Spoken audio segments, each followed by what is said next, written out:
શ્રી સ્વામિનારાયણ ભગવાનની જય। તો ચાલો મિત્રો, આજે પાછા હિંડોળો સાંભળીને ઘનશ્યામ મહારાજના સરસ દર્શન કરીએ। તો ચાલો। હે તમે ઝૂલો તો તમને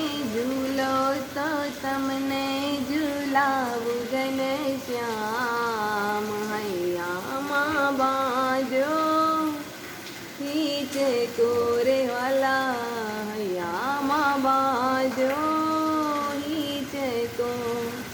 હૈયાના હિચકે નામક બલગાલી, ચા માણેક કે મોતી નથી ફૂલડાના દોરડા। હે ખાલી ભક્તિનો આસન બિછાવું ઘનશ્યામ, હૈયામાં બાજો ખીચે કો। શ્રી સ્વામિનારાયણ ભગવાનની જય।